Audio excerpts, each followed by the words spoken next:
Welcome to TFW Live, the best kept secret in fantasy football, where we keep that week one feeling going all year long. I'm Austin Sear, joined here by one of my best friends in the entire world, Johnny Game Time Hicks.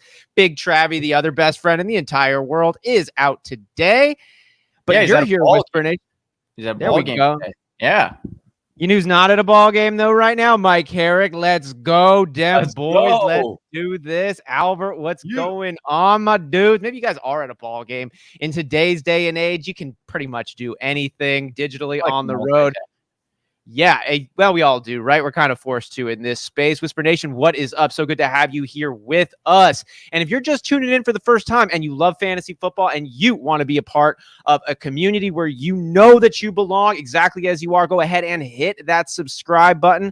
We're looking just to gain one more sub by the end of the show. Just one more. Who knows? Could be you. And if you are new to the channel, though, shout that out in the chat down low. Let us know where you are streaming in from. Want to give you a shout out live on the show, just like we will with Cast Pajamas. What's going on, our dude? Our guy, here. PCP. That's right. And on today's episode, I'm very excited to announce that we are joined by an extremely special guest, one close to the show, Mr. Alex Caruso. You know him from the Fresh Fantasy podcast, as well as the content he creates for Football Guys, as well as his expert rankings there over on Fantasy Pros. Alex, how you doing, my guy? Oh, I'm doing amazing. I'm a longtime fan of the show. I didn't tell you guys this, but I was actually like one of your first 200 followers like 4 years ago. I used to be on the lives like with Travis or Johnny, and it would sometimes be like just me in the live. Like that's how new it was. And it would be just me like asking questions in the comments back when in high school. Like come full circle. You guys asked me to be on the show, and like I couldn't have been more excited because I used to like text my friends like, you gotta watch these guys, like the Fantasy Whisperers, like they're so good. Like I used to be like right at the beginning, like I was on the bandwagon. So we're here now. Couldn't be more grateful, dude. That is real. That is such a cool story to share. And you know, you've been creating stories of your own, Alex. We found you. We reached out. We're like, we like what this. We're picking up what this dude is putting down. And so, you know, we reached out and then got to get this going. And I know Travie linked up there. And that's just such a cool tidbit to share, man. You referencing the 2-minute drills before we hopped on here. Like, oh, man. That's an OG right there. Yeah, dude. It like took Austin back for a second because he was like 2-minute drills. What? That was great. What are you talking over there? We haven't gone over this in a little while. So, but yeah, no, we're going to go ahead and speaking of, in the spirit of the 2-minute drill, we've got some lightning round questions for you, Alex, so that Whisper Nation can get a little bit of a sample size of what you're about before we jump into this 12-team PPR mock draft. Sound good? Sure. Rock and roll. Do you root for your NFL team or your fantasy team more, Alex? I think it's probably my fantasy team at this point. Yeah. I'm a Patriots fan. You know, Brady's not there. We're not in the Super Bowl. So I think sometimes I have to root for my fantasy team a little bit more. And more because I do content more now. Right. I think I find myself rooting for fantasy teams because I do so many leagues. Like when I'm in 18 leagues, like I have no choice but to root for my teams. But I also like it's always the Patriots at heart. But sometimes regular season, fantasy team definitely takes over. I haven't had anybody give us an answer other than that as it keeps going. You know, like when it's just a natural transition that occurs. Yeah. Dude, and before we get to the other questions, I'll even spoil a little bit ahead of it. The more people that we ask these questions to who have been in it longer and longer and longer and longer, they're like, I don't even manage my own rosters now at this point. It's like, oh my, it just become like a full brain for the fantasy football community. Just like, that's what it is. But moving on here, what year did you start playing fantasy football? I want to say it was like, I'm 21. So I think I was like 14 or 15. So that would be like 2014 or 2015. Nice. And during that time, favorite fantasy football player all time? Oh, a favorite fantasy football player? I would say Chris Godwin, because like I remember the year that he broke out for the Bucks. Like that was like the one guy I had in like every league that I was in. I was in like 9 leagues and I had him in like 8 leagues. Like I just was so like when Bruce Arians, like he could have 100 catches, and Mike Evans, like he's like the 1B to my 1A. Like he was like my flag plant. It was like 2017 or 2018. And I was like, he is my guy. And like, that was the most, like I won like half my leagues that year because I had Chris Godwin. Like it was so awesome. Those feel good. You never forget those ones. How about on the other side? Least favorite fantasy player all time? You got one that comes to mind? Nick Chubb. Sorry, Nick Chubb. Why? Wow, dude. I don't know if I can do One of the best running backs in the league, but Sure. I think I hate him in fantasy. I will never draft him. Like, I've only made trades for him. I've never drafted him because, like, without Kareem Hunt, like, his splits just haven't been that great. It's more the Browns than it is Nick Chubb. I don't hate the player. Like, if he was on like Dallas, where they're just going to give him 20 touches a game, sure. Like, I'm all for that. But, like, with the Browns, like, they do not feed him. He's never finished higher than running back 8, and he's like the most talented running back in the league. Dude, it's so weird when you look at like the advanced metrics on Nick Chubb. Johnny is the Nick Chubb drum beater for so long. It's like he's number 1 by so many. No, oh, it's so funny. I like that you brought that one up there. Yeah, he's like the greatest number 1 running back that's never been number 1. Yes, 100%. Well, I'll agree to that. Easy. Well said. Favorite fantasy football team name, Alex? Oh, probably my favorite championship I ever won. So that's where it would go with the team name. It was last year. I had Joe Mixon, and my team name was Mixing It Up. Nice. So I feel like I was mixing up the standings all year. I had a late push and won the championship. So, some other teams were on top, and then, I kind of mixed my way to the top, and I will never forget that win, especially when it's against your friends. You can't beat that. It's the best. It really doesn't get better. I would take beating my friends over taking home a bag, depending on the size of the bag, but pretty much any time. What is a sound or a noise that you love? Oh, a sound or a noise that I love.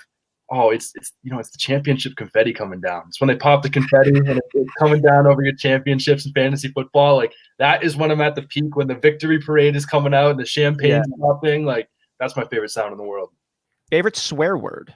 It's probably the one I use like under my breath the most. I'm actually not a big swearer in general, but I'd probably an F-bomb when I'm working. Like, I'm a server as well. So like, in the heat of the moment, I'm like under my breath. I'm like, oh fuck, like that's what I've always been doing, like, all the time. Everyone's been there where like something bad happens. It's always under your breath. So that would definitely be it for me. I don't have the official tally, but I think it's like 9. It's not last week. Sigmund Bloom said motherfucker was his favorite, and then Andrew Erickson was shit. He's like, I just drop it so much, like shit. Yeah, that would be my number 2. Easy, my number 2. But yeah, fuck otherwise has been the choice for everyone else. Popular tool to pull out of the belt. Alex, what's the most leagues that you played in at one time? I think 20, like last year. I've gone up every year. I've played fantasy football like 6 or 7 years, and every year the number has gone up. So I don't think I'll get over 20. I think that's like the most I can handle. But that doesn't. That's a good number. It's not best ball. It doesn't include. That includes like managed leagues between Dynasty and Redraft. Like, dude. Okay, but Yahoo's the perfect platform for it because it has that feature where it shows you like what free agents are available in each league. So if I didn't have Yahoo, I couldn't do it. But Yahoo made it so easy for me where I could do it. So that's where I would go. That makes a lot of sense. Now, you played in a good chunk of leagues, so I know you've had some good fantasy football moments. What's the most exciting fantasy football moment you've had? My favorite moment was, honestly, I didn't even win, but it was last year, not this past year, but the year before. It was with my dad. Okay. We've been doing a league like 6 years together. IDP. He's been in the league for 25 years, and it was the closest we came to a championship. We were playing against Alvin Kamara that week against the Saints in the championship. We had no chance of winning after that Friday night game, and we literally came all the way back. Every single player on our team went off, and we went into Monday night with a chance. Like, the guy, like, it was like Adrian Phillips, and he had to score 2 points, which is nothing. But the fact that we went from having 0% win probability and we had a chance going into Monday night, like that Sunday night, I forget who it was, but someone scored a touchdown. And like, we were jumping around, like just the fact that we had a chance. That's and we awesome. fought tooth and nail. We didn't win. Like, it was like one of those like little underdog stories, but like we did everything we possibly could have. And that was like peak. And like, even when we lost, we were like, we don't care. Like, we had a chance. That's all we wanted, all we asked for. I love, and I can't fake these ones, Johnny knows, I can't fake the goosebumps. I love that your most exciting moment was one that you didn't actually win it all from. And you actually lost. Because you're with your dad, you're building these great stories. It's about the drama, it's about the excitement. It's not about, like, the hardware's amazing, but it's about that feeling. It's about that community. It's about those connections. And in your most exciting moment, you just shared all of those pieces of why I know me and Johnny love fantasy football so much. So that's awesome to hear you share that. How about your favorite game day beverage, Alex? You got a lot of these on this too. My favorite game day beverage is probably like fruit punch. Like I felt like I had a gallon of like Crystal Light fruit punch, and like this is like so one of my best friends transferred from the school I went to, so I was by myself watching like Sunday football like literally most of the year, and I loved it. I had so much fun just being on Twitter, like looking at my leagues all day. So every Sunday, like my tradition was I'd get like a gallon of Crystal Light fruit punch. And I would literally sit there from like 1 p.m. until like midnight every night. And I'd call my dad after and we talk about all our fantasy teams for the week. So like Crystal Light fruit punch had to be it. Oh my God. Apple juice, Crystal Light, underrated. Oh, I've not had that. I'm going to have to try that. It's pretty dynamite. Boneless or bone-in wings? Oh, I'm a psychopath for boneless wings. That's just what I grew up on. So I have to say those. All right. I'm glad you did. We got 2 more questions left. Kickoff is in 2 minutes. You are still deciding your flex. Do you go with your gut or your weekly rankings, Alex? Gut. All day. Your gut's never wrong. And every time I don't trust my gut, I'm like mad at myself after, and I'm like kicking the wall lightly, because like my pain tolerance isn't that high. But sure. I would say that like I have to go with my gut, because I feel like if my gut's wrong, fine. Like that's right. Okay. I can live with that if my gut's wrong. But if I go against my gut and it costs me money or it costs me like a championship, like it'll be like one of those things where I'm just like staring up at the clouds or staring at my ceiling for the rest of the night. I can't sleep. But if I trust my gut, I can live with that. Starting Pierre Garçon over Adam Thielen like 5 years ago in the championship week. Yep. I'm not still remembering that on my gut call. And Pierre Garçon had over 100 yards in that game. He just didn't drop 2 touchdowns by himself against the Green Bay Packers. Woohoo. All right. So last question here, bringing it home. What is your favorite position to draft from in 2022, Alex? I don't know. If it's a normal draft, it's not like a 3rd round reversal kind of draft. Yeah, no. I would say probably I like to be in the middle. Like I like to be like usually like I think in the draft that we're going to do. Like, I feel like as a fantasy analyst, that's just a glorified stupid name that I just, I make content. I think like I always feel like I can take advantage of the guys that fall. Like whenever I'm at the ends, I'm always like, this guy's falling and no one's drafting him. And then he gets taken like the pick before I do. But at like the 1.06, I feel like I can just, nab value throughout the draft. And like, that's how I feel. Love it. I couldn't agree with you more on that one. Spoken like an analyst. Let's get this draft going. Johnny, you are the first pick on the clock. Are you going Jonathan Taylor? Are you not? Now, keep in mind, everybody, this is a 12-team PPR Superflex squad, full point, not 3rd round reversal. Johnny, with all that said, are you thinking of a quarterback? Are you going Jonathan Taylor or something a little trickier? You know what? I'm going to go a little different here. Why not? We got Alex on the show. Why not? I'm going to go with who I'm going to go Nick Chubb. No, I'm going to go with who I actually think is going to finish number 1, Dalvin Cook. Whoa, Johnny. Baby, let's go. Hype train it up, baby. Whoa. Okay. Play more than 14 games. Is that possible? Is it possible that he plays more than 14 games in a season? He's never done it. Yes, I do understand there is the injury risk, and the offense that he's running in is not, is very susceptible, I should say, to injury-prone running backs. However, I just think that this is going to be I'm really in on the Vikings. Okay. I think Justin Jefferson is going to finish top 5, if not number 1. I have him number 1 as my number 1 wide receiver, and then I do think that Dalvin Cook is a lock, and that's more so where I'm kind of going with the running back position is.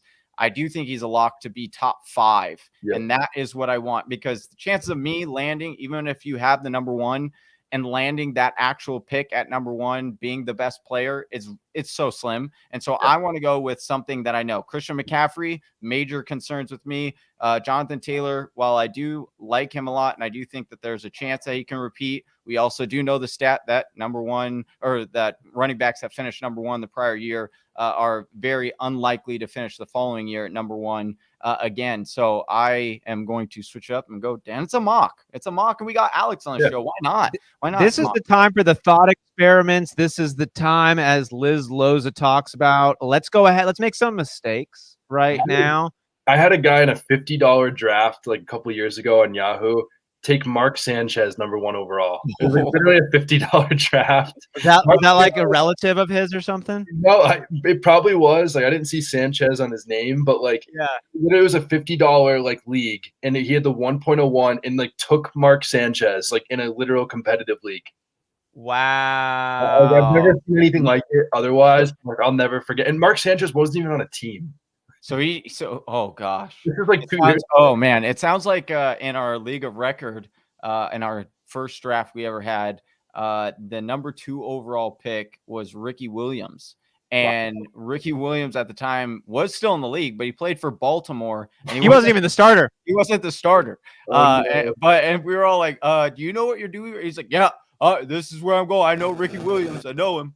So and I just want to tag that one in, Johnny. I'm so glad that you did bring that one in because it was a bit of it's definitely a hometown move. And I'm so freaking glad that it ended up happening because, yeah, that wasn't the smartest pick, but he's become our mascot for our league. All 12 of our draft shirts. We do a draft shirt every year. It's our 12th year in that league. We've got Ricky Williams incorporated into it somehow. What's up, Dave? Good to have you with us. Love to have that. Go make sure you go check out Dave's work over at Football Guys, along with Alex Caruso's work. Dave.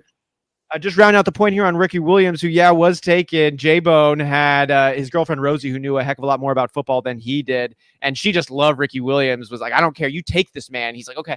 And now Ricky Williams has become our mascot forever. Yeah, he hesitated for a slight moment. Then she pulled the, I'm paying for this league for you, so you're going to do what I tell you to do. So we got Ricky Williams on Cameo to chime in for our league and to give us a shout out. And we've got him on our $1,500 title belt. He's running through the Ponderosa Pine Forest of Flagstaff, Arizona, because that's where our league originated. Yeah, that was a pretty good fun one here. But back to some business decisions at hand. Alex, I like that you went with your boy Kyler. You went with Johnny's boy Kyler. Yeah, talk about it.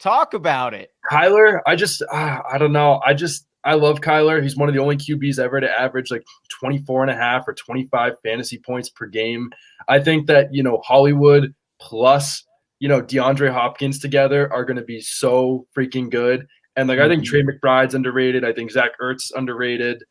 I just love Kyler, and I think as long as he stays healthy, I know it's a big if, and he breaks down towards the end of the season, I think he has as much upside as any QB in all of fantasy football, and I will always take that. And I hope that he runs more this year.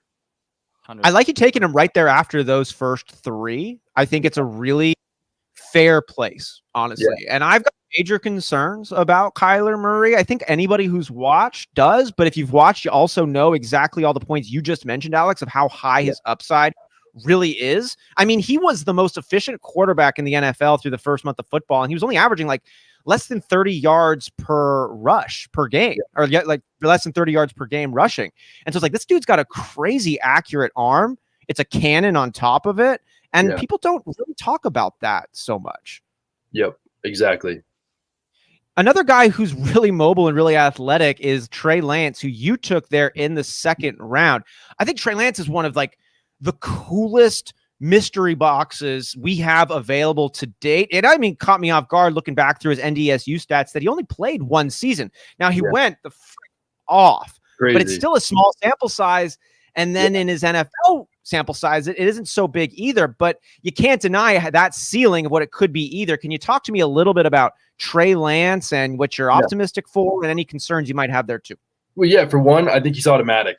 Statistically, he's automatic in the sense that one of my favorite stats going into last year was 19 out of 22 QBs over the last decade that averaged 4.5 rush attempts per game were all top 8 QBs in points per game. The only QBs to not do it were 2012 Tim Tebow, 2014 Colin Kaepernick, 2020 Cam Newton. Every other quarterback has been an automatic top 8 QB when healthy. He's Jalen Hurts on steroids this year with actual good weapons. But the last thing I'll say, I don't be long-winded with it, is just the fact that we've seen it so many years in a row, these second-year QBs that are going a little bit, in that range. We saw Patrick Mahomes, Lamar Jackson, and then Kyler Murray was drafted a little higher, and then Jalen Hurts. These guys are underrated every year. And the same thing that I remember with Mahomes is hearing teammates talk about him, gushed over him the year that after Alex Smith left. And we're why would they do this? They were literally in the playoffs. Same thing with Jimmy G. But they literally are all saying, this guy is special. This guy's going to be amazing. And I think that like if it wasn't DeAndre Swift again, he was going to be my flag plant this year. Like I came so close to doing him. I just couldn't come up with enough good statistics. But if he runs, he's an automatic QB. He averaged over 10 rush attempts per game last year in his 3-game sample size, which isn't a lot, but shows he's going to run a lot. Yeah, I like that breakdown. I know you got your pick here coming up, so I'm going to kick it over to Johnny while you're making that selection. Johnny, you start the draft off with your boy Dalvin Cook, Derek Carr, and then his new favorite weapon, Devontae Adams. Let the shower narrative rain down. Can you tell me what you were thinking on this one? Any concerns, or is it just raw excitement for you, Devontae Adams and Derek Carr? I mean, I had no intentions really of going Devontae Adams, but I like getting double dips. That's a big part of how I like to play. And seeing that Devontae Adams, it was really hard because I wanted to go with. I did want to get my boy Swift. It was hard to pass on him, but yeah, I went ultimate, and then CeeDee Lamb was the other guy that I was eyeing there. Again, I do project CeeDee Lamb to be at least a top 7 minimum wide receiver this year, taking over for that number 1. So those were the 2 options that I was weighing. But ultimately, I just want to see what this kind of looked like with Devontae Adams and Derek Carr. I do think that this is the year, though, for Derek Carr as one of those later round quarterbacks because of the division. They're going to have to throw a ton. And I like his weapons. Like I like Waller. I like Devontae Adams. I think Hunter Renfrow is heavily being slept on right now. So that was something I contemplated was, do I skip on Devontae Adams, get CeeDee Lamb, and then try to aim for Renfrow a little bit later? But I don't know if I wanted to gamble that much with this mock draft. That's fair on this one. And I'm going to get ready to make my third and fourth round picks here. I did want to say, so Saquon Barkley, Alex, you see that picture floating around on Twitter yesterday? I feel like it's a yearly thing where Saquon, when people, are getting down on him, it's like his media team comes out and they're like, oh, we're just going to show him without his shirt on and get the people going. Yep. But what do you think? Do you think it's very realistic that Saquon has a major bounce back year coming off, that second? Typically the first year is a little bit slow off the torn ACLs. So this will be a whole year removed from that. You've got a new offensive system coming in.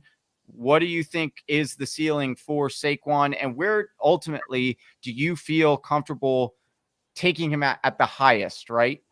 Because, right now he's falling somewhat in most drafts. But we do expect that to start rising a little bit as we get closer and closer to the season. Yeah, absolutely. So with Saquon, I think it's like last year before he, stepped on a guy's foot, which was so unlucky against the Cowboys. Like he literally was averaging like almost 90% of the snaps. He was averaging like almost like 20 fantasy points a game coming off the ACL. I think that ankle really messed him up. We've seen players time and time again, after the ankle, they don't do well. They made major upgrades to this offensive line this year. And then they also, brought Brian Dable in. They don't have clowns coaching the Giants anymore. I love Brian Dable. I love what he's about.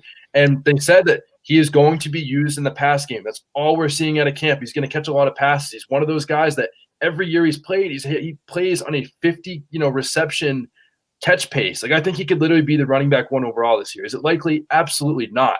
So like the shirt off picture was definitely a bonus. It's probably why I took him over Swift, at that point. But I think with, someone like him, I think that like that's in his range of outcomes. Everything to me is pointing to a bounce back season. And the last thing, I know Brian Dable, he coached the Bills. They were so pass heavy. With Zach Moss and Devin Singletary, they were 6th in the NFL in rushing yards last year. That's what people imagine you give it to Saquon with an offensive line that could be better. I know there's not Josh Allen or anything, but you get the point of what I'm trying to say with all of it. That's probably good, right? Like that's a benefit, I think, to Saquon Barkley, that it's Daniel Jones and not Josh Allen, because that means Saquon Barkley is probably the best offensive player on the field. Yep.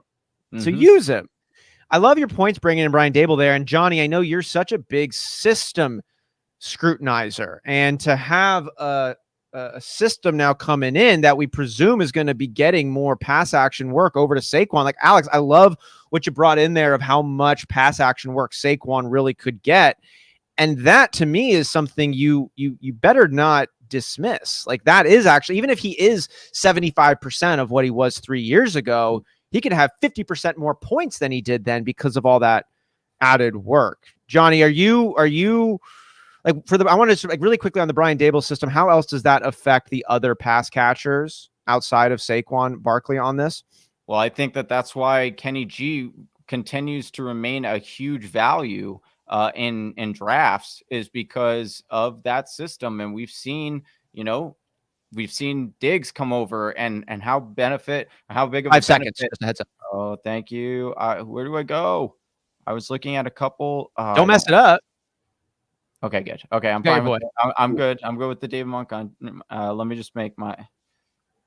See, Who are you thinking? I mean, I'm going between Deontay Johnson or DJ Moore. DJ Moore has all of the stats and analytics that show he's just on the cusp of breaking out. He needs a quarterback. Deontay Johnson gets a new. I'm going to go with Deontay. I'm going to go with my boy. Love that. Are you concerned at all with Deontay Johnson presumably getting an inflated bump last year with Ben Roethlisberger's arm strength, what it was? Or do you think that Deontay Johnson will demand work and will be able to make things happen with it? Deontay Johnson is a good wide receiver. Like, we do need to realize that it's not just that Ben Roethlisberger couldn't, because Ben Roethlisberger threw deep down the field last year. It wasn't like he didn't. He just wasn't very accurate at it. So now you're getting Mitch and like, it's not like they're going to be going, it's not like Tomlin's going to go to Mitch and go, Mitch, you know what? Warm up that arm, baby. I see what you're doing over there. Let's sling it all over the field. Like, no, they're going to be like, let's go with the smart play here. Let's go with what we know and the system that we continue to run and works for quarterbacks. And that is going to be getting Deontay Johnson the ball early and often. And he's clearly over his drop issues, it seems, at least. So I do think that Deontay Johnson is still a wide receiver that people sleep on year in, year out, that always finishes, top 15, top 12 at the position. I hear those points. Dude, I wanted to take another question, but Alex, I got to switch it up here, as you are now through 5 rounds in a PPR draft without a wide receiver taken. But I love it. Yeah, I love this. I love the way you're going about this right now. Yeah, Can you tell me what you're thinking about here? Sure, it's mock draft season. That's part of it. But I think that I don't think I'm that great at fantasy football. Like, I'm really not that good at it. But I think my biggest talent is evaluating wide receivers. I feel like every year I feel like wide receivers by far my best position. And there wasn't any, Michael Pittman just got taken, or I would have taken him, or Deontay, but they didn't make it back to me. But I just felt like, there's so many great wide receivers I can get later. So let me just get sure things at running back, have quarterback established, and then I can play the wide receiver game, later on as we go. So I think that's kind of my mentality here. But, that definitely could bite me in the butt that we're in a PPR league and I'm like the one person without a wide receiver. I don't know, though. I mean, you did a pretty good job, from my vantage point because even if let's say Kamara does end up getting that 6-game ban, yeah, we know that James Conner should at least be healthy for the first 6 games. So you're, and he's going to catch passes. So you're pretty set out running back there. If Kamara got suspended, I'm screwed. That's also the part of this draft thing. If he gets suspended for 6 games, it's going to kill me. But I've been I'm not a lawyer, obviously. That's not what I'm going to school for or anything. But I read a lot of legal threads and stuff like that on Twitter and articles the last couple days. And it seemed like that report from Pro Football Talk wasn't super accurate with how this situation is likely to play out. And from what I read, it seemed like Alvin Kamara could be a steal because he could absolutely get suspended, but it seems like it'll more likely get pushed back to next year the closer we get to this, and he'll play this year. So I'm willing to buy the dip right now and take that. But obviously, if he did something bad, he 100% deserves to be suspended for a long time. Hey, I'm liking that info, considering that my best ball team last week drafted Alvin Kamara. Yeah, I didn't intend it. It just auto drafted for me. But it is what it is. So, but yeah, I think that's really good information to know. Austin, what are you doing down there? You got? Oh, yeah, it. So I just can't get away from. I do like to hedge my bets. And I like to hedge my bets in places where I don't think I lose opportunity.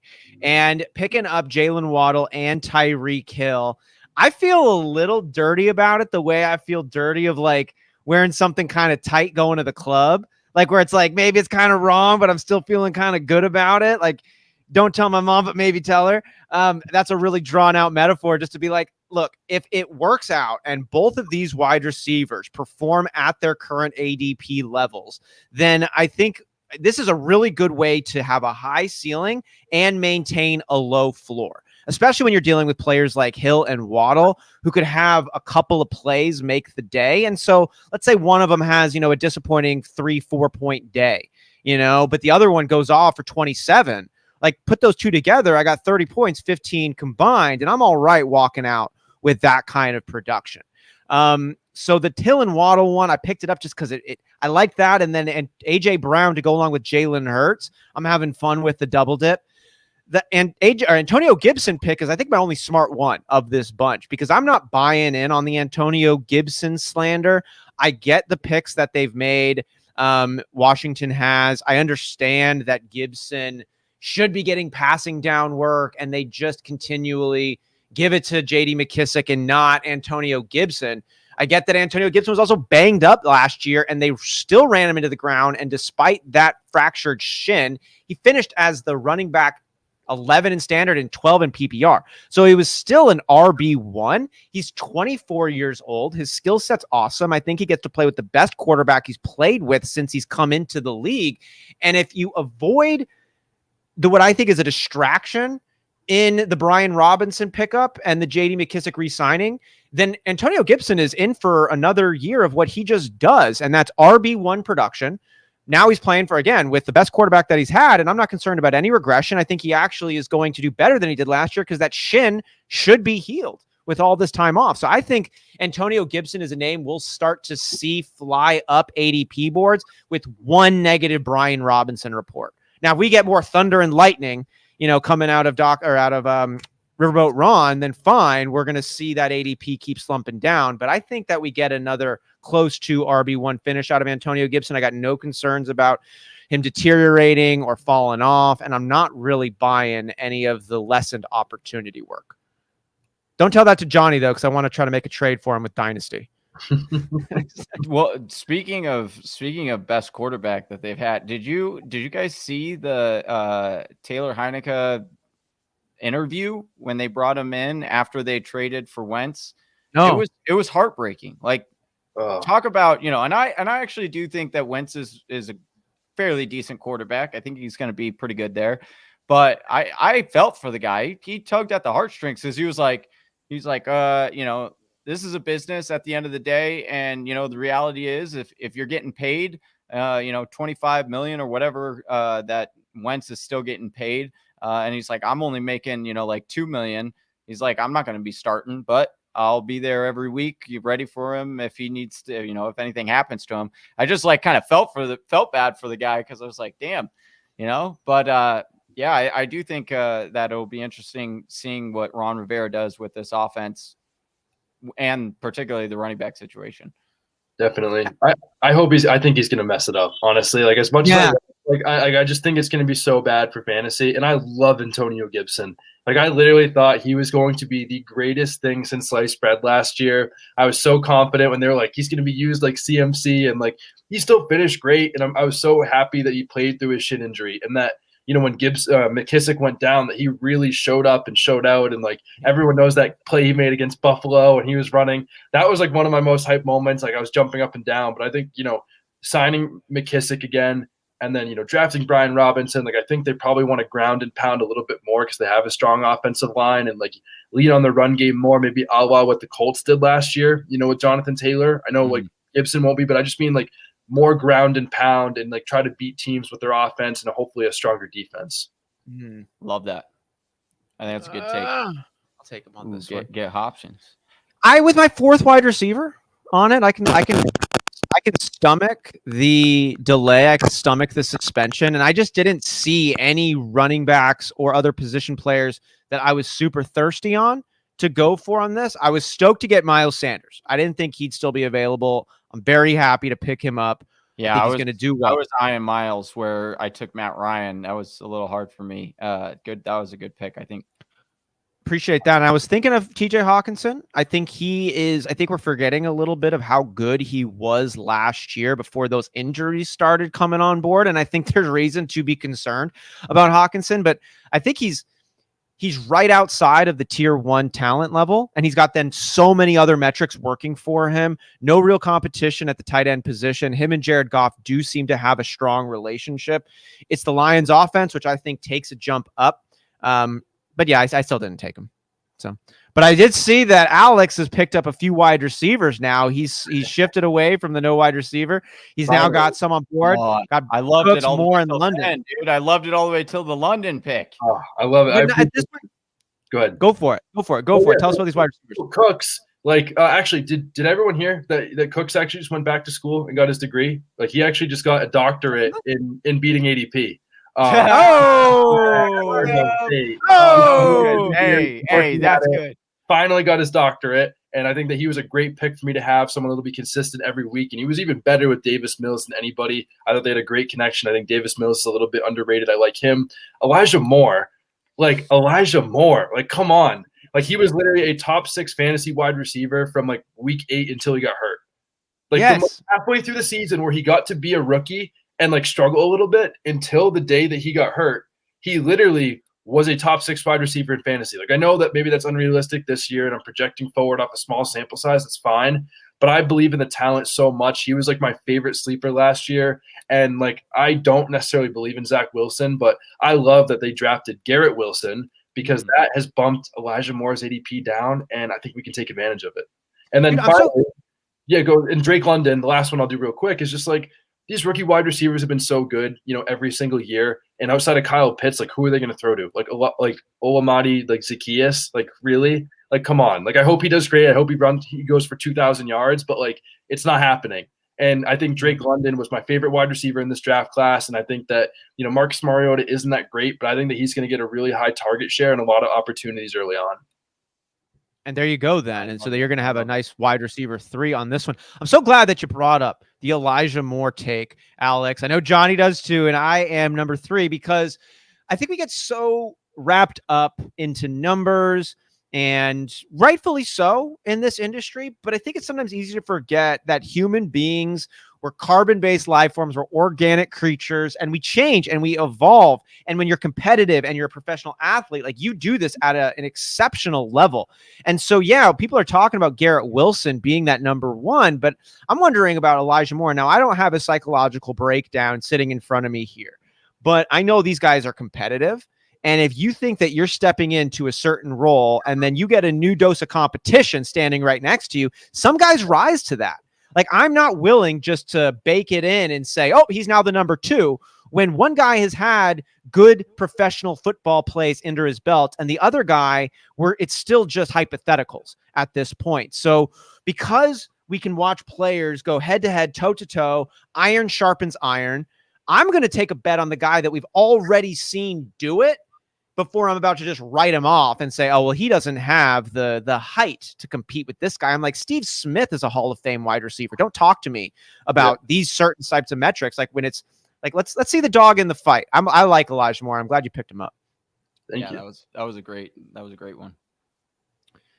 Other guys like that too. Oh, I got to make my other pick on this. So TJ Hawkinson finally gone. And then Sky Moore. Alex, we got to ask you, as we ask every analyst on the show, outside of Kelsey, who is the wide receiver to snag in Kansas City? It's not even a question. It's Sky Moore. It's not a question. And like, I think that anyone that like the Juju people, I think are going to be really disappointed. I'm sorry if you guys are a Juju person, but like, his efficiency's gone down. I mean, he's played 5 years or 6 years in the NFL now, and his yards per route run has gone down every single year that he's played in the league. And I know that part of it, maybe it's Big Ben's declining arm or whatever it was, but like, I just don't think Juju's been very good. And like, I think Sky Moore is really, really great. I mean, at 99 percentile college target share, we all probably know and love Matt Harmon in reception perception. Mm-hmm. And among all rookies, Sky Moore was the best of all the rookies he charted in this class, which includes a lot of very early picks, was the best against zone, second best against man.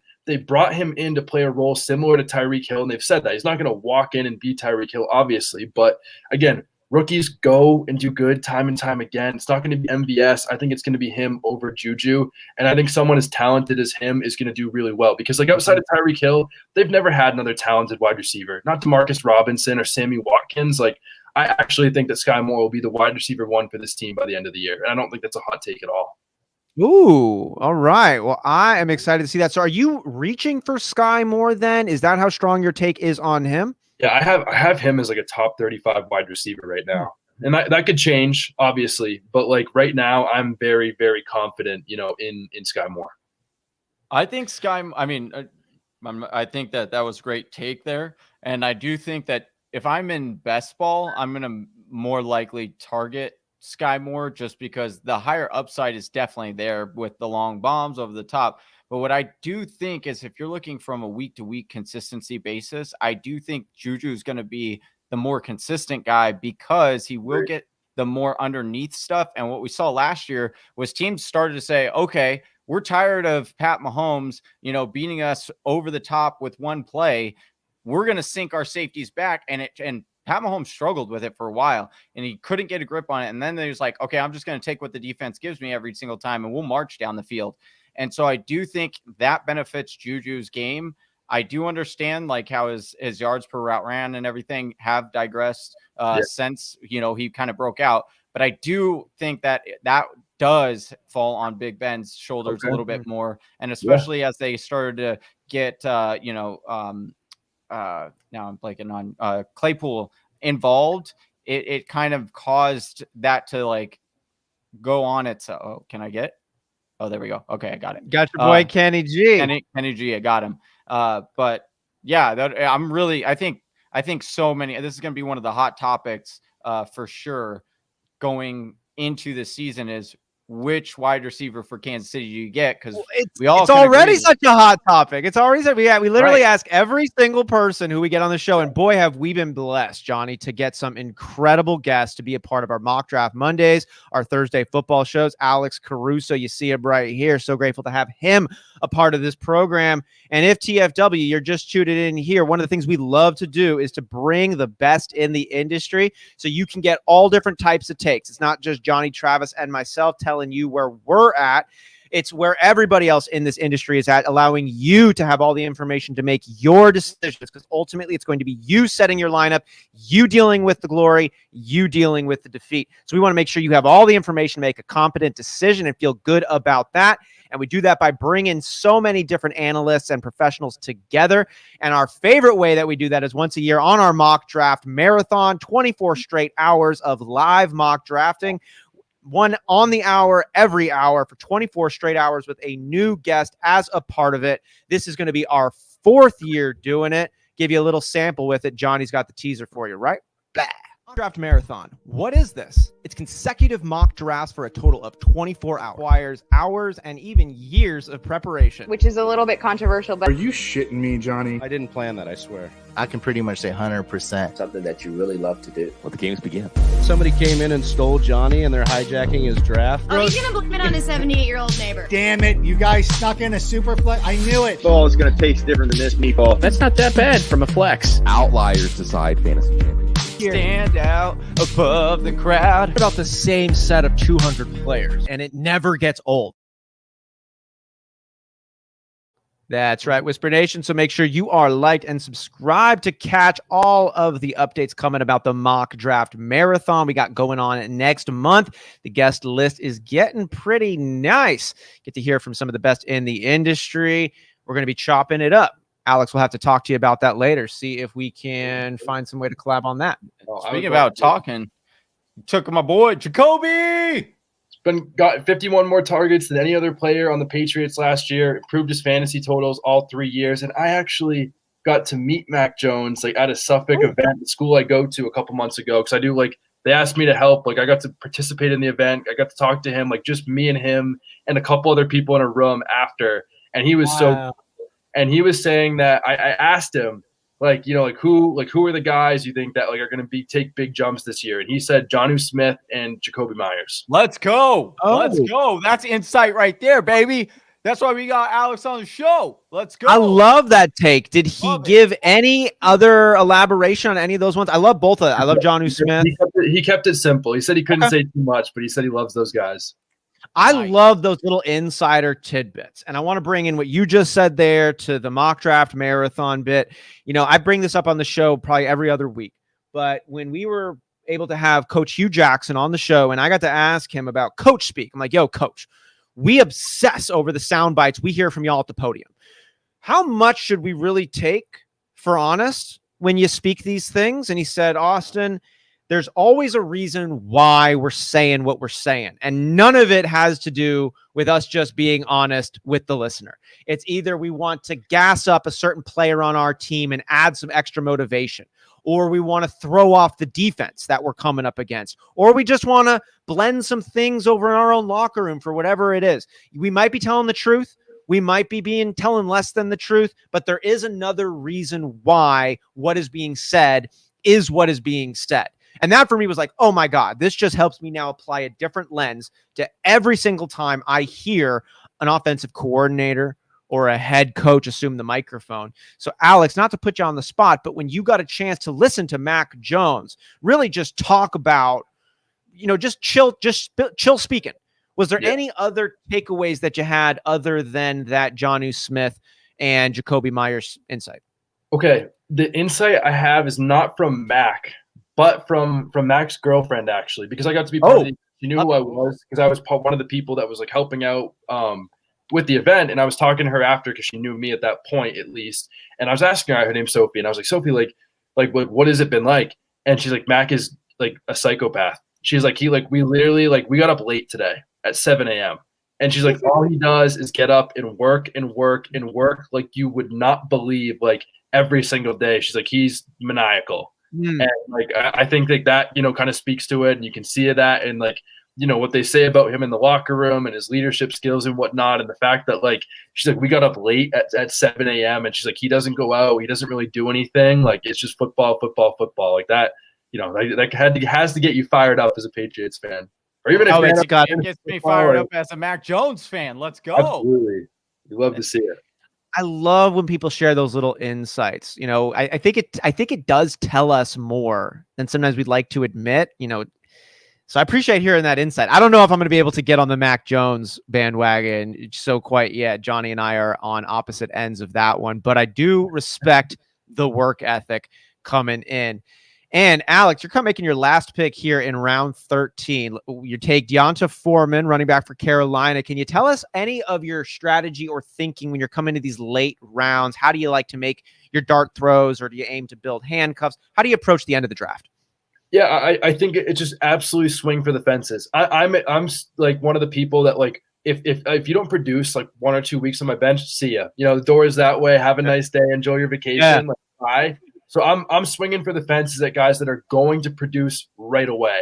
Like, I'm not someone that usually goes for a lot of stashes. Deonta Foreman is more, okay, that might be the last pick, and, you know, in case CMC gets hurt, but he's probably the guy that I'm going to be dropping next week for whoever the next beat reporter, like, hype up is going to be. But I think generally at the late rounds of drafts, I'm absolutely swinging for the fences as much as I possibly can to go for upside, and hoping that I can find the next, you know, James Robinson or Elijah Mitchell or someone that, you know, has potential, or Brian Edwards a couple years ago, where I really thought he was going to be the next big thing and he wasn't. Like, guys like that have immense upside. No Sean Moreno, my favorite one of years past. Guys like that every single time. Yeah, that is my favorite one from years past. And I love that strategy on this. We're coming to the end. I'm about to make my final pick. And then Whisper Nation, it is time for our draft grades. What we're going to do is have Johnny kick us off. And from there, we're going to have Johnny's going to give his breakdown. Whisper Nation, give him a grade. Let him know how he did. We'll have Alex and myself do it the same. And then the three of us will go ahead and take a look at the remaining 9 squads here before we wrap up the show. So Johnny, you started us off. You want to start us off here? Yeah, definitely. I had the number 1. It took a little bit of a shocker by taking Dalvin Cook number 1. Actually, I don't mind how it panned out. I actually kind of like how it shaped out. Getting Derek Carr as my number 1 quarterback. I had Matt Ryan as the number 2, you know, flex option for me. I do think that Matt Ryan could be a top 12 quarterback this year. hell, Carson Wentz nearly did it last year. So definitely think Matt Ryan can do it. You got Devontae Adams, Deontay Johnson, Amon-Ra St. Brown, and Hunter Renfrow, Kenny G, and Paris Campbell, who is my flag plant wide receiver this year. And my running backs that I followed up Dalvin Cook with were David Montgomery, Melvin Gordon, and Naheem Hines. So my wide receiver or running backs are a little bit thin. I did take Mike Gesicki as my tight end, which I think that he'll be pretty good. I think he's being a little bit undervalued right now, especially with the type of offense that Miami is going to be running that produce, George Kittle and some other really talented tight ends. So, and Mike Gesicki is a freak athlete, and he's shown that. So that is my team. I think I did all right, actually. I like it better than my team last week for sure. But let me know, Whisper Nation, what you think, because let us know how Johnny did. Yeah, let us know how you think he did on this one. Johnny, is there anything you'd do differently now that you got to see how it was all wrapped out? Yeah, I probably would have taken another running back somewhere in there. Probably instead of doing the Hunter Renfrow, I probably would have went with a different running back and really just try to stack. I got sniped with Alexander Madison. That my plan was to go Alexander Madison, then Naheem Hines with the last 2 picks, but then I got sniped there. So I do like for sure grabbing my handcuff if it's a clear cut handcuff from the first round, just so I can solidify. Because if I believe in the system, I'm going to take them in that first round. So I definitely want that backup because we know how often that running backs get injured. So I do like having that safety net there. But I mean, no regrets, man. No regrets other than those. Life's too short for him, man. Life's too short, man. Whisper Nation, let Johnny know how he did. Moving over now to Alex. Talk about your first 2 picks there, Alex. Kyler Murray, Trey Lance, couple of QBs with some legs. Break it down for us the rest of the way. Yeah, so I mean, I love the running backs that I took. Like, I think that I really wanted to lean on running back and just take big shots at wide receiver. Similar to like my strategy for most drafts anyway is just a lot of like let's swing for the fences. Because if you're not first, you're last. I don't play for second place. I don't play to hope I make the playoffs.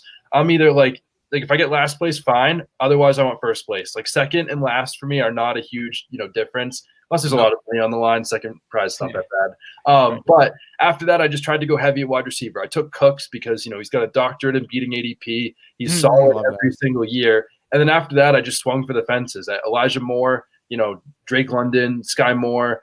I don't like the Dallas Goedert pick. I kind of panicked. Best player available. I wanted to grab someone like a Cole Kmet instead. And I wish I got to do that and took someone else. But I like the Jacoby Myers pick. I think that he's great. He's going to be solid. I keep hearing a lot of really great things about Jalen Tolbert. And I think the fact that this team throws for a lot. I mean, Dak's thrown for at least 4,400 yards or something the last 2 seasons he played. He was on pace for like 6,000, the season that he got hurt. And Michael Gallup, we won't see until at least week 11. Like he had 9 months off the ACL surgery, which is in early February. He won't be back until mid-November off that 9-month recovery time, unless he goes crazy and somehow beats it. And if that, I don't think he's going to be at 100%. So I think the potential for Tolbert is really, really big, and he's that perfect late round dart throw I want. And then Deontay Foreman is probably someone I would drop, but we saw last year, Christian McCaffrey has not stayed healthy. I think he will this year. I'm drafting him at the 1.02 every day of the week. But if he gets hurt, we saw Deontay Foreman be really great last year. And they don't have someone that is going to catch passes like a Dontrell Hilliard kind of player, as another satellite back. So I think that Deontay Foreman could literally like be the workhorse. Like, should CMC go down? I don't think it'll happen, but again, one of those perfect late round picks. But overall, I didn't like how like the back half of my draft went as much. Like I would probably give my draft like a B+. I've had better drafts. First 5 rounds, A+, but I don't know after that. I think what would you have done a little differently now? I think going back, I probably would have tried to lock in like a big time wide receiver. Like I think like a Mike Evans. Like I know I didn't get a chance to get him.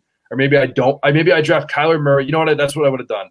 Instead of drafting Trey Lance, I would have grabbed a Diggs or Mike Evans or Devontae Adams or one of those guys to get shore up that wide receiver position, and then just grab a solid quarterback later. I think that's my biggest mistake.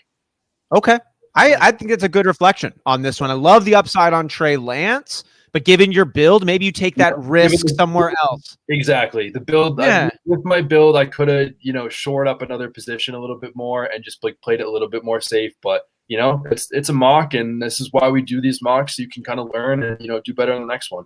I think that's a really shrewd 2020 is hindsight, 2020 in hindsight vision, take on this one. So thank you. Nice draft, good take, good reflection. Because that's exactly what this is all about. Let's get things out of our system and really figure out how we feel going with different builds.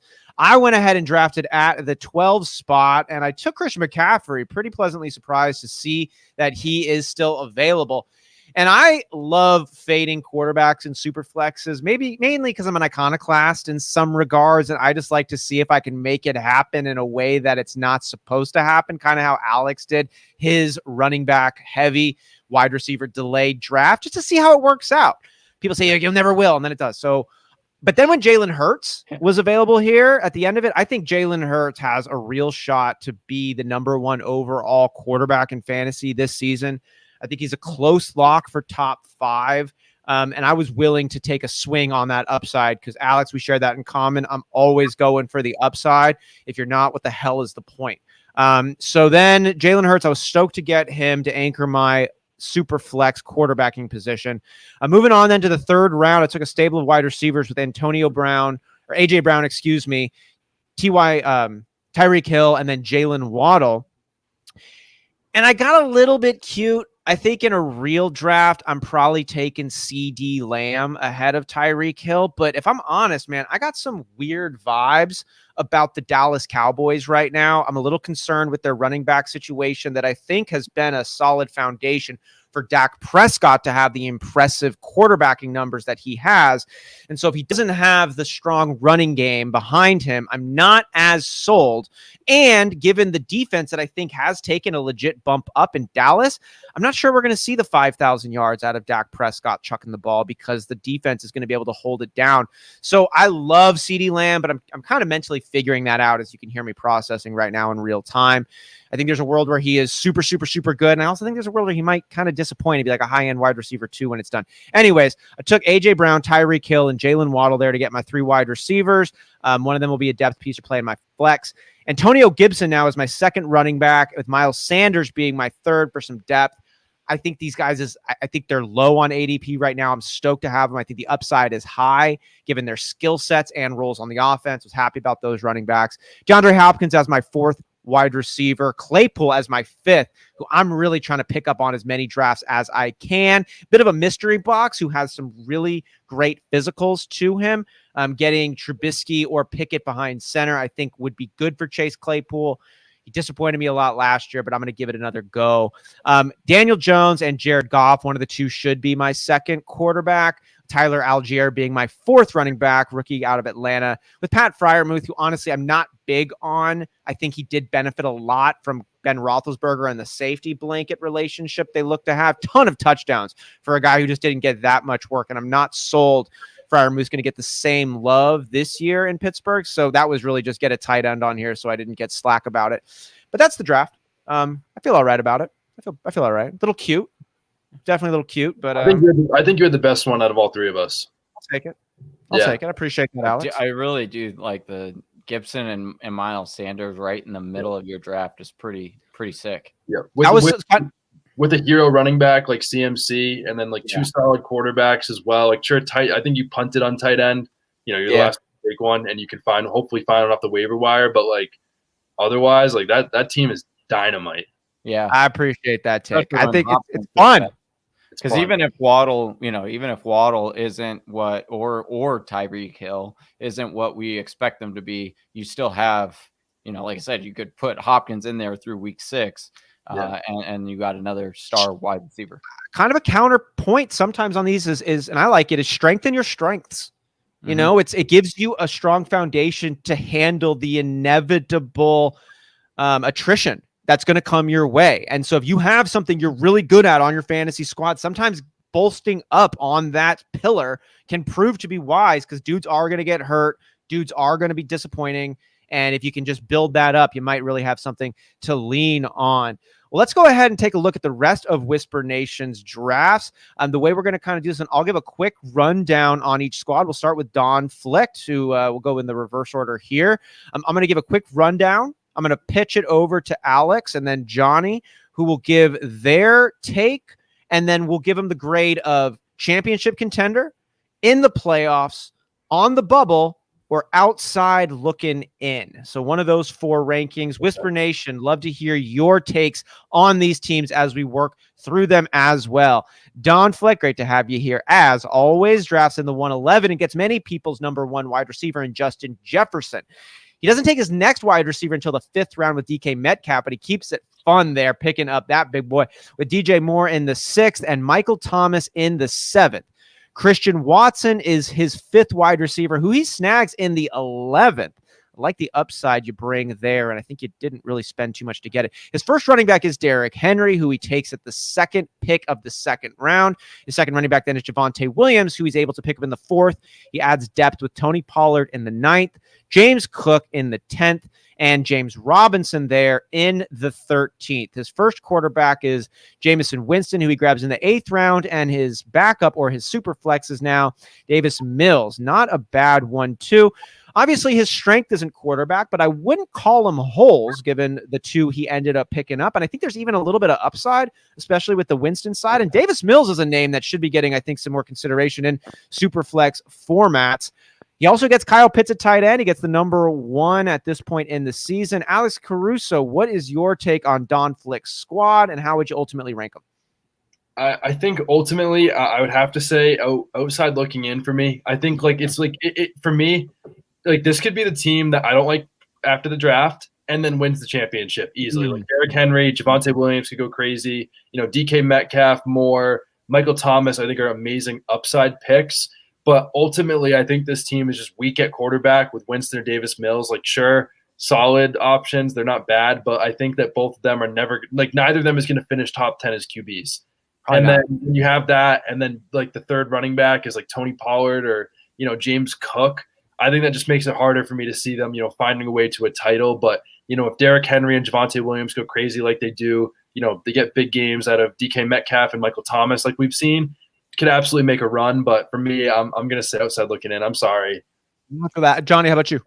Yeah, it's hard for me because I do love how he started the draft, but I'm with Alex here and we learned this the hard way last year in our Whisper Nation League, is we kind of punted the quarterback, and we end up getting, very similar to Winston and Mills here. And it just, you're at such a disadvantage no matter how stacked you are at the other positions.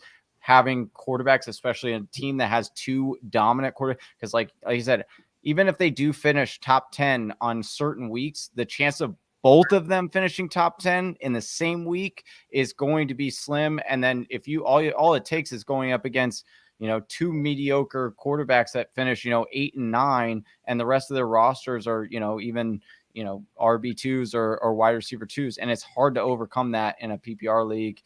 So yeah, I would probably say at this point, outside looking in, but I'm with Alex as well, that this could be one of those teams that's Winston actually does end up, balling out and, stuff like that, where they make some things happen.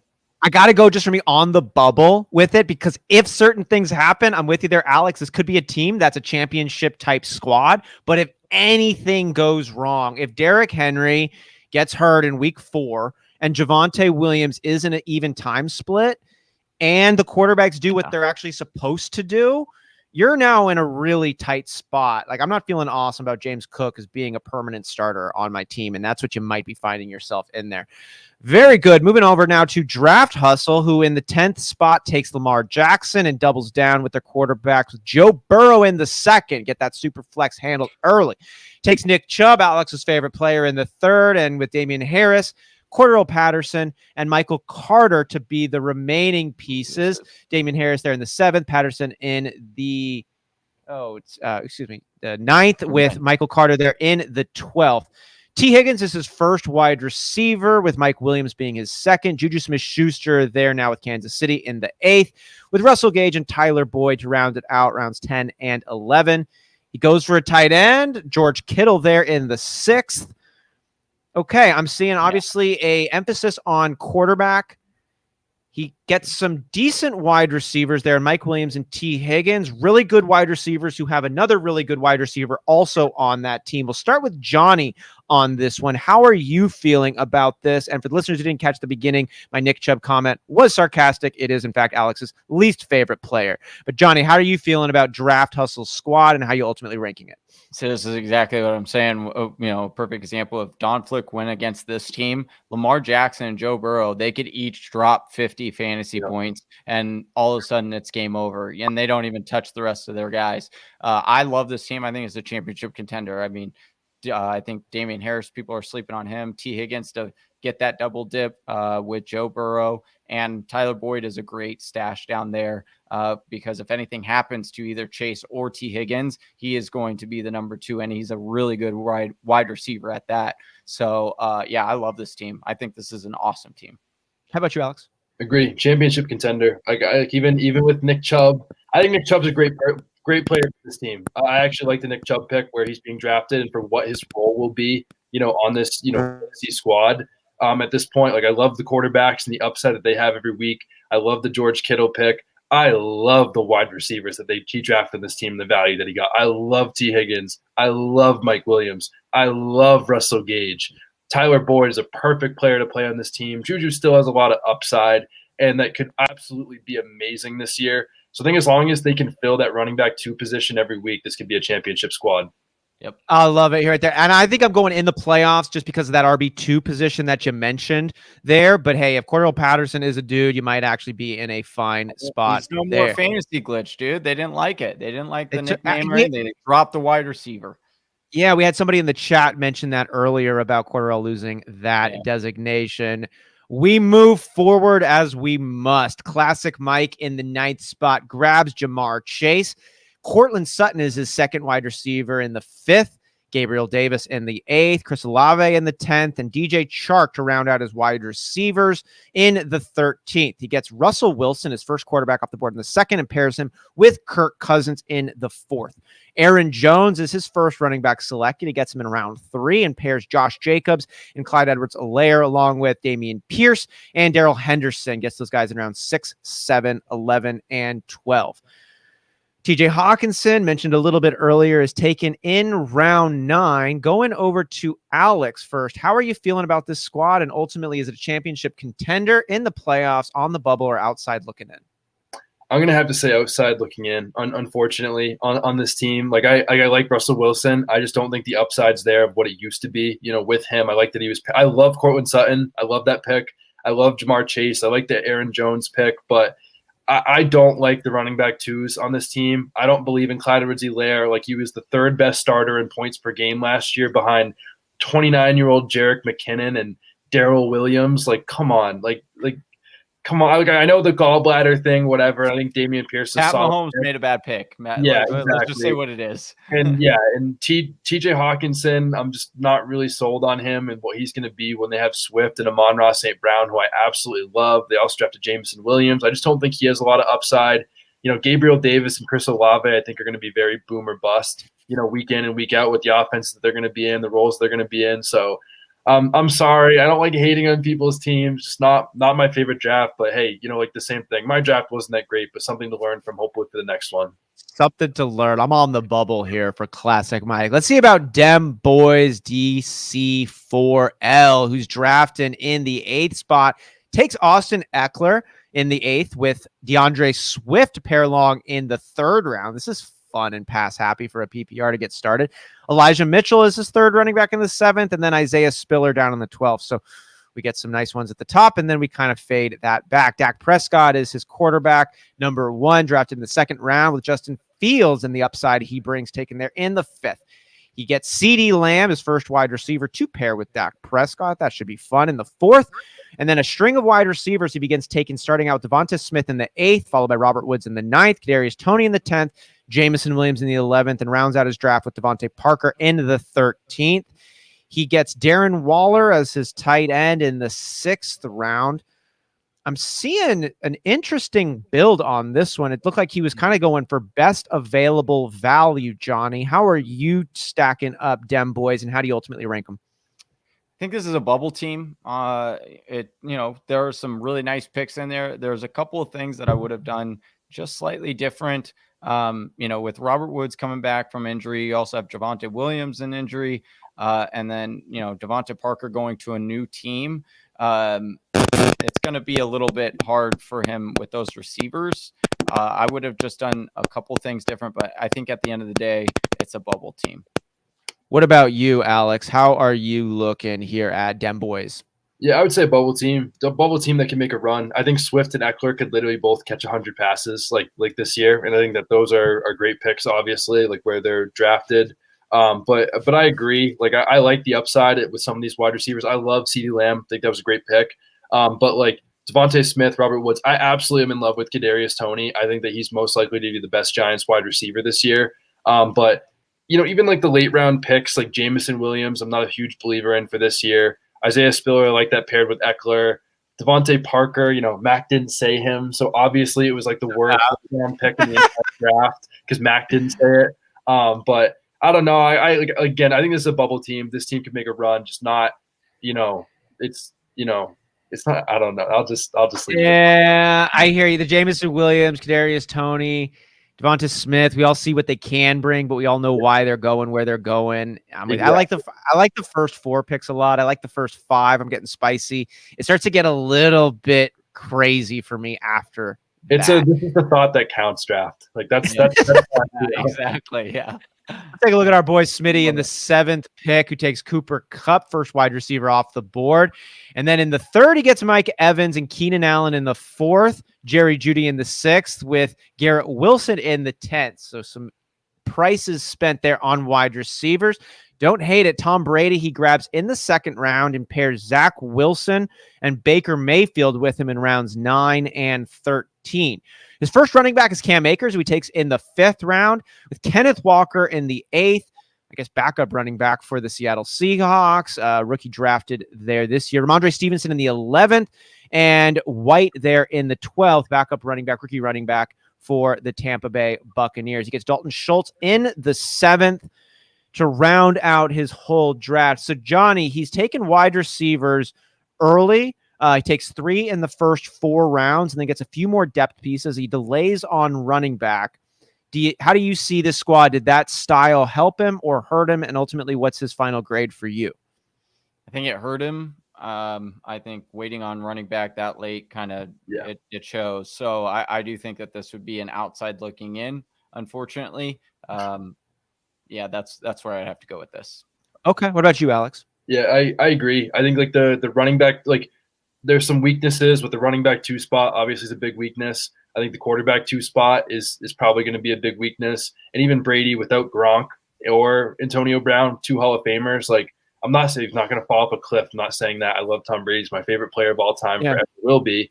I just worry about like no rushing upside that. Unless he throws 40 touchdowns again, which could be a little bit tougher. If Gronk doesn't end up coming back, like I think he will be, I think it's dangerous. But the wide receivers in this team are dynamite. Probably some of the best wide receivers of anybody this entire draft. I just think the rest of the team has a little bit of weaknesses. So I'm also going to say outside looking in. Yeah, I wish you would have taken a little bit of your style here, Alex, and swung a little harder for the fences, gone with some more upside picks on this. This is an outside looking in squad for me, and it's hard with Cooper Kupp being so good on the bubble. I'm gonna go on the bubble actually with it because there is some firepower, but I just see a low floor as well with some of these other running backs, like with Kenneth Walker and Ramondre. Like they might not start a game for you, and you will be starting them though because of your lack of running backs. Otherwise, moving forward to the Cas Pajamas, our number 1 team name all time here. He gets Jonathan Taylor in the 5th. You like to see that, even in a super flex. And then Matt Stafford in the 2nd with Tua to go along in the super flex in the 3rd. His first wide receiver is Deebo Samuel. He takes in the 4th and pairs Amari Cooper, Brandon Ayuk, Marquez Valdez-Scantling, and Rondale Moore with Deebo Samuel in rounds 7, 8, 11, and 13. Breece Hall is his 2nd running back taken in round 5, and he gets another one in round 6 with J.K. Dobbins. Chase Edmonds, round 9, running back with Miami now. Mac Jones is his 3rd quarterback. So I like you had some extra depth there to go along with Stafford and Tua, with Cole Kmet, his tight end. Alex, when I look at this team, I see a reasonable draft strategy is what I look like. It doesn't seem like he reached too hard on any one guy, and I'm not seeing many holes. But what do you see, and how are you ranking the Cas Pajamas? I see a playoff team right here. Like I definitely see a playoff team. I really like what he did at quarterback, adding Mack in if Tua, isn't it. I love the pairing of Jonathan Taylor and Breece Hall. There's been a top 15 rookie running back in like 10 straight years. J.K. Dobbins, from the injury people I've talked to in the fantasy community, that he should be, pretty close to full go, week one. Not someone I'm going to draft, not someone I love, but I love the value of him, and Chase Edmonds to pair with that, I think is great. And the wide receivers are a little tough. Like I don't like, Valdez Scantling or Rondale Moore late, but I really like the Deebo Samuel pick. I think that he's going to be really solid still. And Amari Cooper will be solid. Brandon Ayuk will be solid. But like the rest of his team at running back, quarterback, and I love the Cole Kmet pick, are going to be awesome. Like as long as he can, make do at wide receiver, which he has the talent to do so, like this might even be a championship level team. But I'm gonna say playoffs. Yeah, that's good. How about you, Johnny? Yeah, I'll go with playoffs at that as well. Yeah, I'm in the playoffs. He's knocking on the contender door for me. It's the potential lack of upside at the quarterbacking position that's having me go all the way in on championship contender, but I want to. But I'm firmly in the playoffs there for the Cas Pajamas. Let's see about Easy Daddy, who in the 4th takes Patrick Mahomes and pairs Aaron Rodgers with him in the 3rd. He takes Travis Kelce, the eternal one, in the 2nd. Gets his first running back, Ezekiel Elliott, in the 4th with Travis Etienne to pair in the 5th. He gets Rashad Penny in the 9th. J.D. McKissick in the 12th with Marlon Mack to round out his draft there in the 13th. Adam Thielen is his first wide receiver who goes in the 6th. Darnell Mooney in the 7th. Alan Lazard in the 8th. Christian Kirk there in the 10th. Gets a second tight end, Buffalo's Dawson Knox, in the 11th. I want to say I don't see upside at the running back position, but then I do see a little bit of upside at the running back position. We started off with Alex on the last one. I'll kick it to Johnny here to get your first take on Easy Daddy's squad and where you rank them. I'm totally cool with his running backs. I think his running backs are really good. I have a little bit more concern with the wide receivers.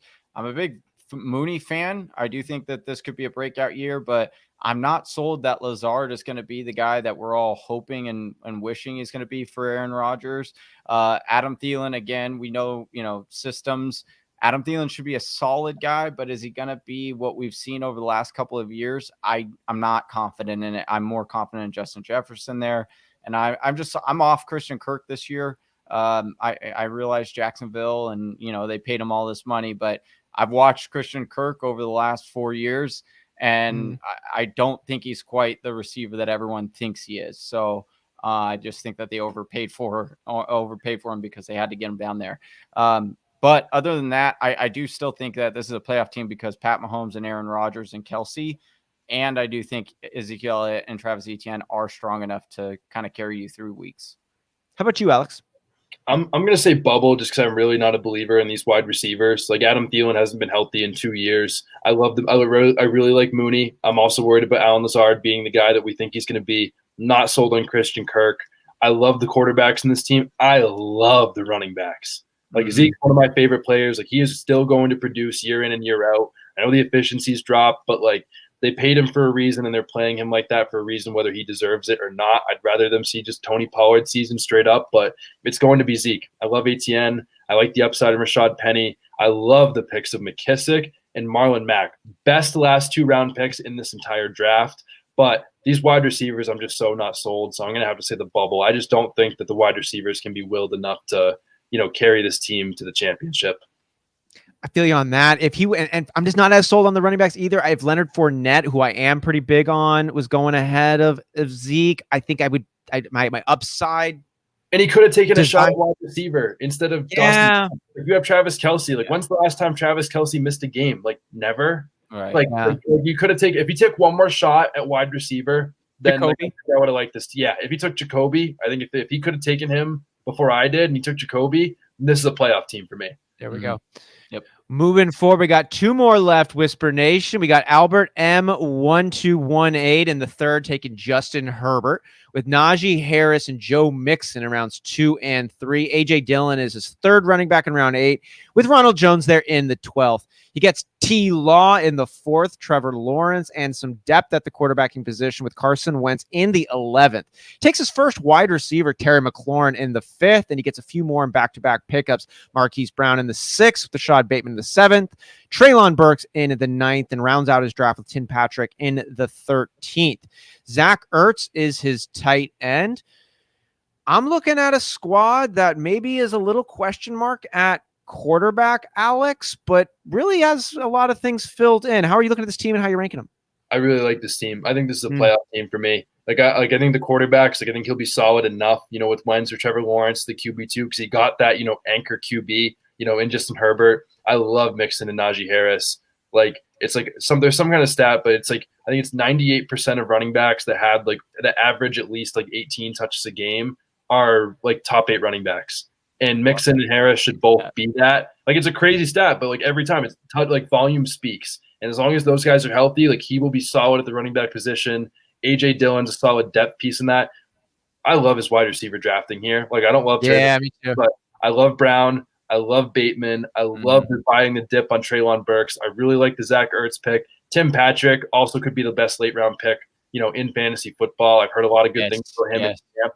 From my colleague Cecil Lammy, who's a Denver beat writer, saying that he thinks that, Patrick could outproduce Jerry Jeudy this year. Tim Patrick's very underrated. He's done it, he's super undervalued, Tim Patrick.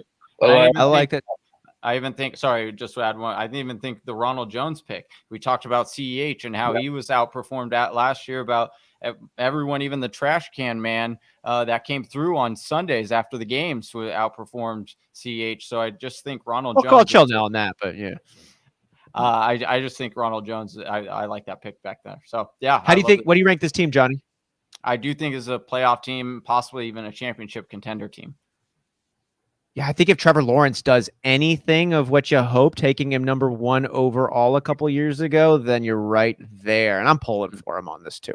So let's go to our final pick here. Josh Blizzy, friend of the show, former Whisper Listener League champion, in the 2nd overall spot. He takes Josh Allen and gets his favorite weapon, Stephon Diggs, in the 2nd. Mark Andrew is his tight end 1 off the board, round 3. Gets his first running back off the board, rounds 4. Fun diversification. Then he goes on a run of wide receivers with Michael Pittman in the 5th, Allen Robinson in the 6th, Chris Godwin in the 7th. He gets his second running back, Kareem Hunt, in the 8th, and bolsters up his running backs rounds 11 through 13 with Singletary, Alexander Madison, and Khalil Herbert. His second quarterback is going to be Ryan Tannehill, who he takes in the 9th round. And that is going to conclude his draft. I'm looking at a decent team here. Josh Blizzy is a good drafter most of the time. Johnny, how do you feel he did this time, and what's your overall ranking? This one, it's a little puzzling. It's borderline of on the bubble and in the playoffs for me. I do like what they're looking at his roster. I like what he did. The only thing is the Chris Godwin. I really don't know. He's going to be out a long time. And then so that could put you in having to start Tyler Lockett. I don't feel great about that, especially with Drew Lock. And then you also have a question with your RB2. But if things break your way, this would definitely be a playoff team for me. So it's real close for me. I didn't think he did a pretty solid job, though. And it makes me bummed that Leonard Fournette went 1 before me. I did not notice that in the live draft. So I would have felt a lot more better if I had gotten Leonard Fournette on my team. But yeah, that's where I say. What do you think, Alex? How about you? Yeah, I think this is a playoff team for me. I love, you got the best QB, in all of fantasy football. Got arguably the second top, he's surefire top 2 tight end in fantasy football. Michael Pittman and Allen Robinson are 2 of my favorite wide receivers to draft in all of fantasy this year. I love the Diggs pick. I think that's going to hold up this team so much. But I'm concerned about the running back 2 spot. I think this should be a playoff team, but the running back 2 spot's going to be a little bit dicey, but I really love what he did at wide receiver, tight end, and quarterback. I think he did a lot of great things, but the only thing I worry about is that running back 2 spot getting filled consistently. I hear you on that one. No disagreements from me as well. I got Josh in the playoffs. I like the way he built his team, but I'm with you with some of those concerns at the RB2.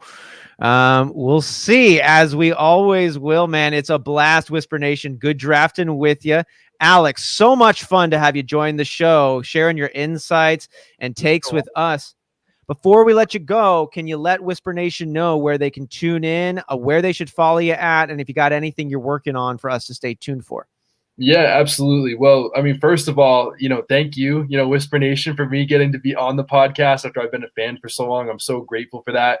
You can find my work on Twitter at Alex Caruso, just like you see on the screen if you're watching right now. But you can also find me at Football Guys Official on TikTok. There's all kinds of content coming out each and every single day. It's only going to ramp up in July and August as well. But also, if you want to hear me on a podcast, hear my silly voice talk about DeAndre Swift and other players, check me out at the Fresh Fantasy Podcast. New fantastic guests coming on each and every single episode. So you don't have to listen to just me. There's always someone else joining me. But it's been such a pleasure. Thank you guys so much for having me on the show. This was so much fun.